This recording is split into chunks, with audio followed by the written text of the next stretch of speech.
I've never spoken to my son about his overseas business dealings. I have never discussed with my son or my brother or anyone else anything having to do with their businesses, period. Do you stand by your statement that you did not discuss any of your son's overseas business dealings with him? Yes, I stand by that statement. Really, Mr. President? Honestly, because a new voicemail discovered on Hunter's laptop from 2018 suggests otherwise. Take a listen, folks. Hey, Palace Dad, it's 8:15 on Wednesday night. If you get a chance, give me a call. Nothing urgent. Just want to talk to you. I thought the article, at least the thing online, it's going to be printed tomorrow in the Times, was good. I think it's clear. And anyway, if you get a chance, give me a call. I love you. Well, nothing urgent. Anyway, joining us now to talk about this, Joe Concha, media columnist for The Hill, Fox News contributor, and Mark Simone, WOR radio host. Gentlemen, nothing urgent. Mark, either he knew or he didn't know. This one kind of says he knew all about Hunter's operations. What you think? I think he deserves a Nobel Prize. How many times has he gotten away with this lie over and over and over again? And I love the way he said, if you get a chance, call me back. Yeah, it's Hunter, not urgent. Yeah, Hunter, if you could fit it into his busy schedule. Twice he says, if you get a chance. What else could he have to do? Remember the Cafe Milano meeting? Yes. That settles it right there. He's in a back room with 12 of these guys. How does he think Hunter knows them? They're 20 years older than him. They don't speak English. They're not classmates. They're not friends of Hunter's. He knew he was in a business meeting. My only objection is at Cafe Milano, it's actually a front room. It's that glassed-in room. When you come in, you make a quick left. Joe Concha, what does this tell you? What does this mean in the grand scheme of things? That Cafe Milano sounds nice. We're going to Arby's later, my son and I, so it's not quite my... It's a lovely Washington stratosphere. Thank you. What does it mean? It won't mean anything until 130 days from now. What's that? That's the midterms. That's when the GOP will take back the House, most likely the Senate. That's when the real investigations begin. That's when the hearings will begin. Until then, from a media perspective, there's an 11th commandment in media. I don't know if you ever heard about it. Thou shalt not report on anything scandalous about Hunter Biden. If this was Donald Trump Jr., believe me, wall to wall to wall. We need like more walls for the wall-to-wall coverage. Has Joe Biden responded to this yet? He's going to have to. I mean, even this media will ask him for a response to this. No, they won't.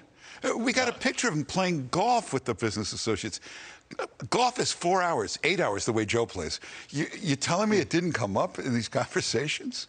Which Joe? The President Joe or me, Joe? No, Joe Biden. Because I shot 64 yesterday. Well, good for you. I'm glad you shot it. Well, on the front nine. I was going to say, which nine was that? Yeah. But I'm asking, wait. A Peter Doocy would ask him about this. Somebody from the New York Post guy. I mean, you have this story. He'll either deny the story, deny the computer, but it's sort of hard to wiggle out of this, isn't it? Oh, these people go wiggle out of anything. These are contortionists, though. She'll say he was just saying it sounded good, the article. He was just being nice, just complimenting his son. Nothing will happen. Peter Doocy will ask his question, and everybody will ignore him. Joe, there's an even uglier story running parallel in the New York Post about Hunter Biden with Russian escorts. But the part of that story that bothered me the most, I think, I shouldn't say that, but it all bothers me, but his father was paying the bills. His father was allegedly, I'm going to use the word allegedly, paying the bills for Hunter's frequenting Russian escorts. If there's any truth to that, I think it makes it look worse for Joe Biden. It's all in the laptop, right? We see it in emails. We see bank transfers. This isn't he said, she said, like in the Trump years. You lived it, right? A source close to the president, like the White House chef, right? Somebody familiar with the matter. In this case, it's on paper. So that's why I think when Republicans do take back the House, that this will be impossible to avoid, and eventually you're going to get some real answers on this. And I wonder, with the president's poll numbers being where they are, the lowest of any first-term president of all time, Trump to Truman, you go all the way back to, and no one has been lower. Combined with the Hunter Biden investigations and what they reveal, I wonder if he runs again in 2024, Mark. Yeah. It's very embarrassing for the Russian hookers. They're tied now to Hunter Biden. And I thought we were sanctioning Russia. They don't have German hookers or French hookers? Well, I don't know. This is free war. But, okay, I get your point.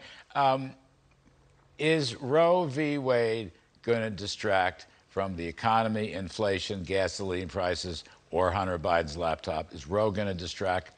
I don't think so. They're going to try, and the media has been so misleading.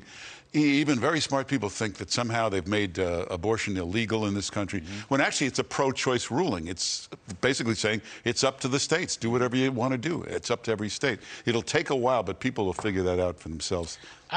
We got to get out. I saw, real quick, Rasmussen poll just out this morning. Likely voters, 50-50 pro-abortion, anti-abortion. Nothing's really changed. In fact, slightly more anti-abortion. But I'm just saying, I don't see a big shift in the polls. It's always been that way. And once you get to after 15 weeks after conception, then it becomes a more conservative poll. That's right. Exactly. I see this being a wash, and it goes back to the economy stupid. Not you stupid, but somebody. No. I get it. It's okay. The economy's stupid. Joe, Concha, Mark Simone, nobody's stupid. We could sanction those escorts. Is that what you're saying? Yeah, I thought we were sanctioning Russia. All right, we're going to move right along here with life, liberty, and the pursuit of happiness.